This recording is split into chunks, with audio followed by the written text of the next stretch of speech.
Hi Pisces, this is Jav. Welcome po sa ating channel. Gamitin ang reading na ito bilang gabay lamang. Kung naka-resonate kayo, comment down. Kung hindi kayo naka-resonate, ibigay niyo po sa iba kasi general reading po ito. This is for you, Pisces.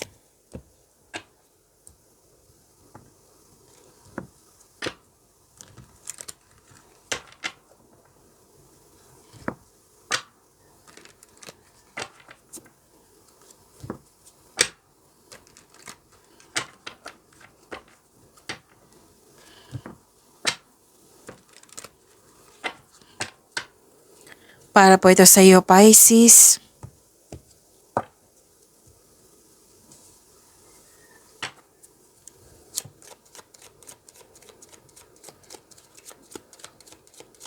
Maraming salamat po sa inyong patuloy na suporta at maraming salamat din po sa mga hindi nag-skip ng ads. Sa mga hindi pa nag-subscribe, subscribe na po kayo at click bell notification para malaman nyo na may bago tayong video.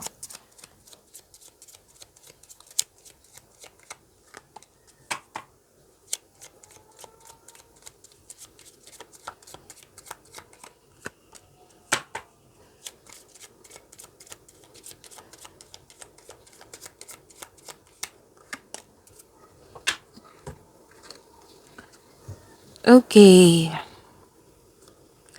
Pisces. Nakikita ko dito na malakas ang inyong intuition. May malalaman kayong sikreto, maluloko, nanloko sa'yo. Mas lumawak yung vision mo sa buhay. Nagkaroon po ng goal po sa buhay. Kumbaga, nag-iisip kayo dito na itatama ko lang ha, yung goal po, about sa goal. Yung nag-iisip kayo dito kung saan na kayo sa goal nyo sa buhay. Yan. And love is blooming. You love yourself more. Nagkaroon ng panahon sa inyo sarili. Pwede din may nangyaring romance, attraction, and affection.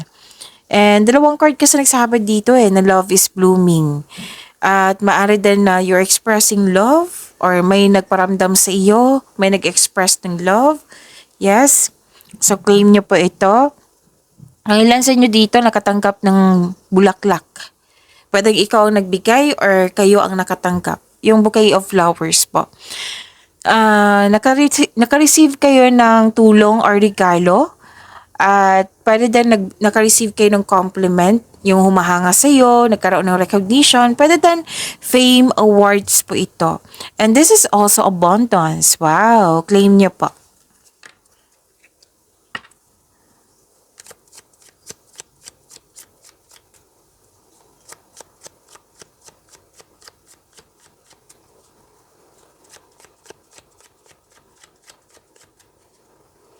Energy pa ni Pisces.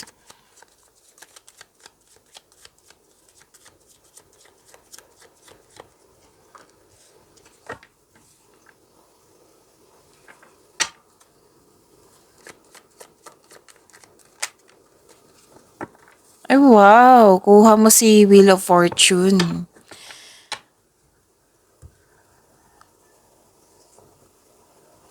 Kung may napansin kayo na repeating message, like for example, nanood kayo sa isang video natin at dito rin sa video nyo, tapos may napansin kayo na repeating message, yan po yung pinupush ng cards na kailangan nyo bigyan ng atensyon, solusyon at aksyon kung maaari po. So ano yung energy ni Pisces?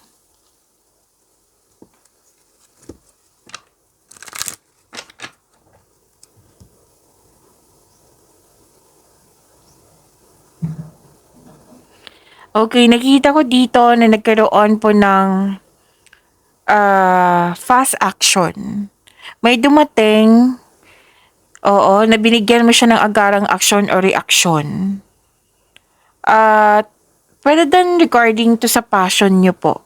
Kasi alam na alam mo yung gagawin mo kaya nga nagkaroon ng fast action.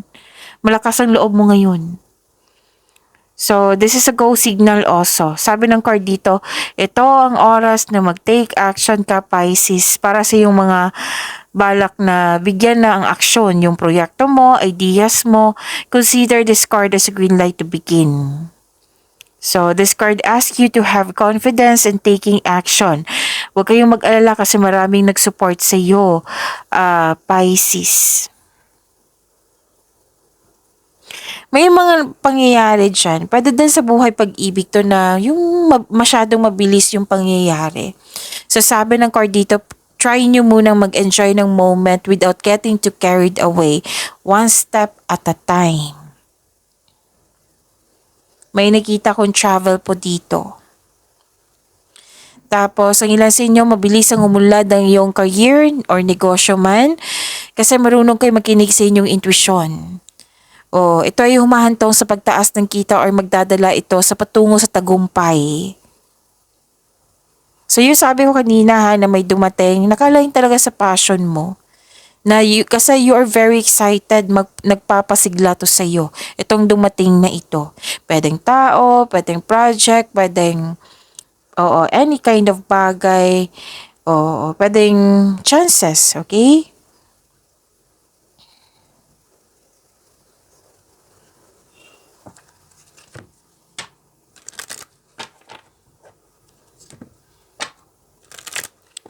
This is cycle nagkaroon ng changes. Oo, completion of cycle, may ganap na nakadestiny sa'yo, fate, and may nakita kong happiness dito which is nag-clarify siya dito at dito rin. Excuse me, kailangan ko mag-burp. And this is good luck and good karma. Pisces. And this is a blessings, good fortune, pwedeng any kind of opportunity, pwedeng sa trabaho. And this is also unexpected wealth.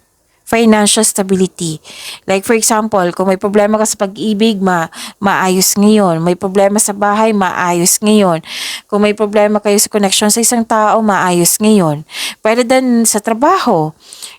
Like for example, kung jobless ka ngayon, magkakaroon ng job opportunity. O kung sa pera man ito, magkakaroon ng pagbabago sa kaperahan. Yes, kasi nakita ko dito na may parating sa iyo na malaking pera. Kaya nga may sabi ko ako sa inyo kanina na unexpected wealth, 'di ba? So may parating na malaking pera. Oo, pero din na may magbibigay ng opportunity sa iyo, pwedeng kliyente, customer, maraming benta na magkapagbigay sa iyo ng malaking pera. Pero din na yung sabi ko kanina na hindi nagkakaunawan, magkakaayos na ngayon. So, ang ganda, di ba? So, you are moving from a painful cycle to happiness po. So, embrace this new situation na dumating sa inyong buhay. You have strength in new beginning. The cycle restarts.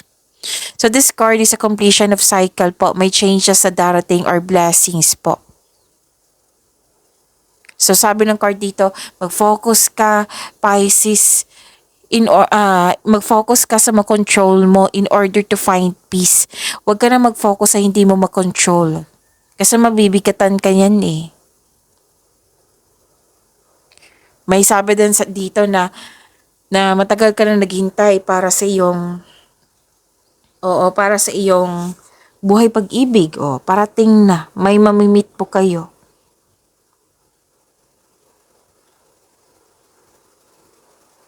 Di ba? Ang ganda.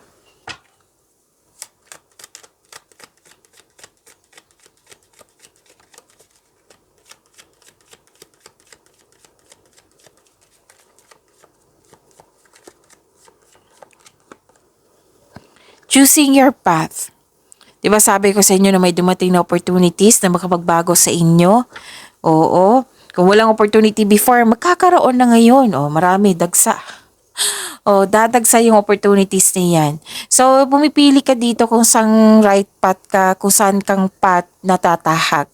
So, yung binigay na chances sa inyo, opportunities sa inyo, lahat po ay potential po na magiging successful. All is possible. May potential po.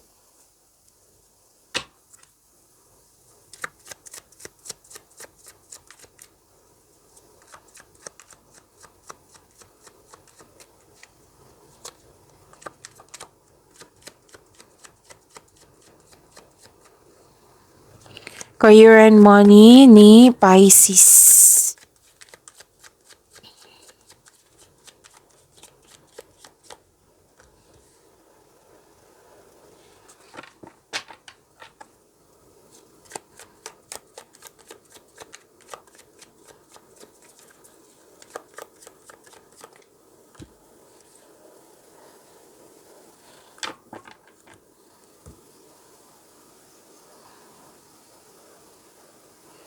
Okay. About your career and money, Pisces.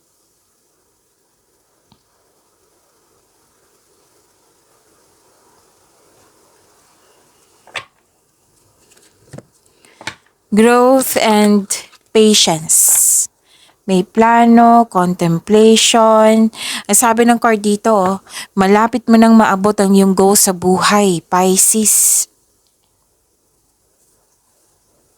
Parating ng resulta sa inyong sipag at tiyaga, naghihintay ka na at malapit ka nang mag-harvest.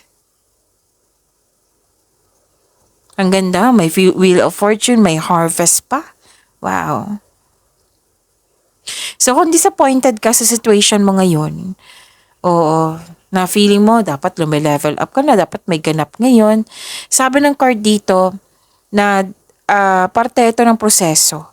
Have faith, patuloy mo lang yung pagsisikap mo, pagsisipag sa trabaho, dahil check naman ma-achieve mo yung gusto mong posisyon or kasaganaan po. Basta stay patient. Kitang-kita ko po dito na you are very close to see the tangible results in yung mga effort. Yung pagiging productive nyo, magbubunga po yan ng maganda. Kaya nga may harvest dito eh. So wag lang kayong mag-give up. Stay positive and be grateful.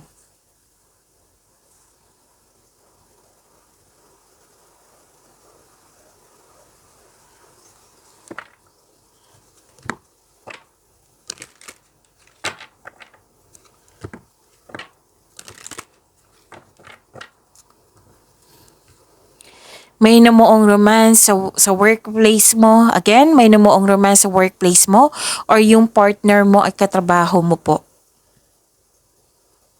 So this card also means may makipag-business partner sa'yo or makipag-teamwork sa'yo. Pwede din na may magbibigay ng puhunan or magbigay ng ideas sa'yo kung paano pa yung masunod yung layunin mo sa buhay, mas lumago ka.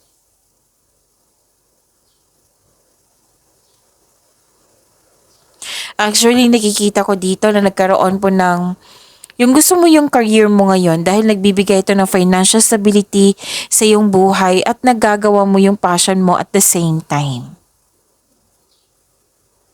May pagkakasundo dito sa isang tao o may alignment. You're very inspired. Another message ha. Oh, this is a repeating message. Motivation, pag-aalaga sa career and money, nagbigay ka ng aksyon. Yung sabi ko sa inyo na may promises, yes. May nakita ko nagkasundo talaga, promises nagkasundo. Choices, pagkakaisa.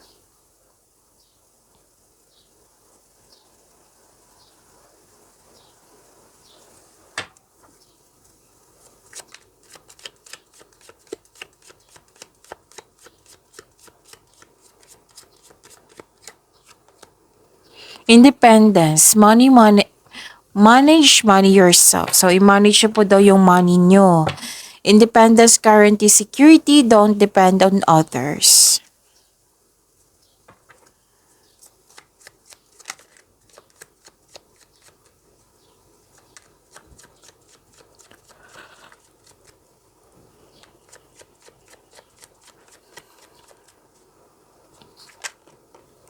This is about your love life po. Love life, self-love, partnership, and romance.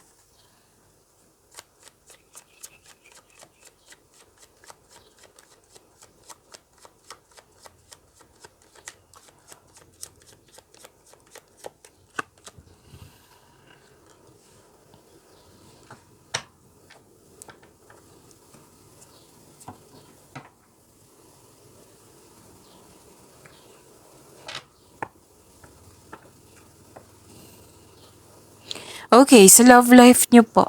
Self-love, partnership, and romance.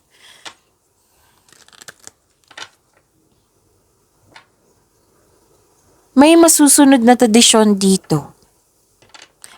By the way, bago ko makalimutan, ang ilan kasi sa inyo, yes, you're sharing your kindness to everyone. Pero nakikita ko kasi dito na nag-remind ng card, hindi naman masama maging mabait, 'di ba, sa kapwa kasi ugali nyo na 'yan. May nag-abuso kasi dito sa inyong kabaitan. Pay attention lang po. Hindi naman sinabi dito hindi ka dapat maging mabait sa kanya. No, ang sabi lang dito, pay attention lang. Okay?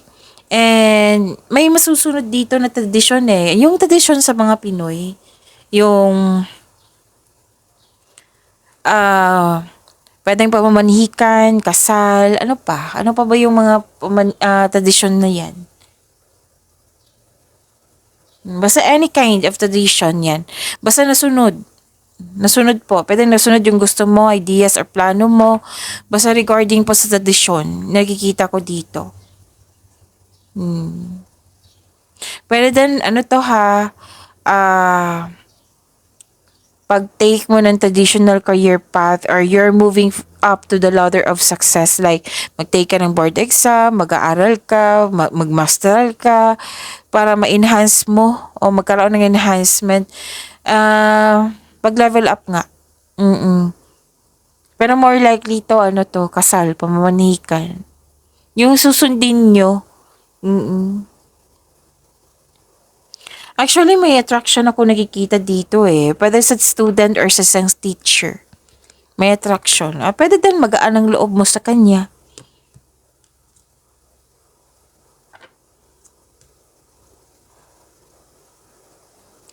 Sa mga may relasyon sa buhay mag-asawa, may pamamanhikan talaga na magaganap or kasal.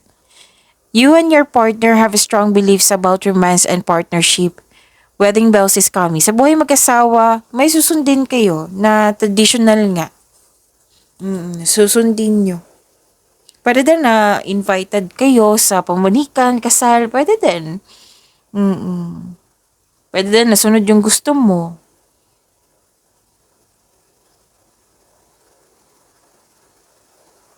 Okay.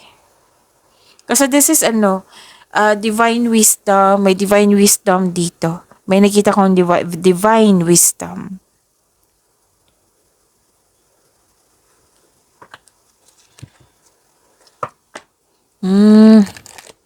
Kaya pala nagkaroon kayo ng divine wisdom kasi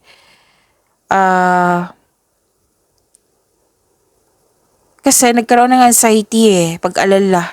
Kaya ka tinutulungan ng universe. Naka-receive kayo ng divine wisdom. Huwag kayong mag-alala, maging maayos din to. Kasi yung support dito from the universe ay nasa iyo. Kasi nga may nangyari na nagkaroon ng anxiety, pag-alala, pwede may conflict sa isang tao. So ang sabi dito, communication is the key. Maaring magawa kayo ng move or schedule na mag-uusap kayo ng mahinahon. And stop overthinking po, sabi po ng court, kung pwede po. Kasi mapapagod ka niyan, oo, sa pag-spend time sa overthinking. So lumabas din siya dito, na may pag-uusap dito na mas lumawak yung vision nyo sa buhay. Pwede din may nalaman kayong sekreto na hindi nyo nagustuhan, oo. Kasi may mabubulgar, may sikreto na mabubulgar at magkakaroon kayo ng honest conversation. Pwede din may natuklasan ka na yung tao suyo na suyo sa'yo pero hindi pala siya totoo. Pwede din mas lumawak yung ambisyon nyo sa buhay.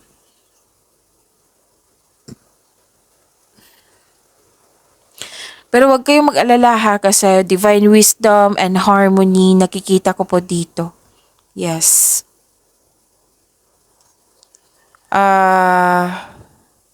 Actually, sa mga single dito, kung sino man yung nagugustuhan mo, gusto ka rin.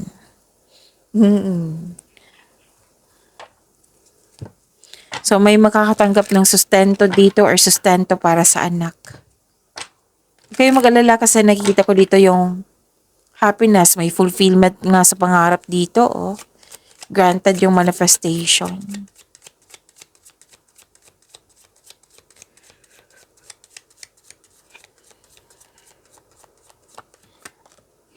Magnetic connection. There is a very strong pull and intensity that draws you to this person.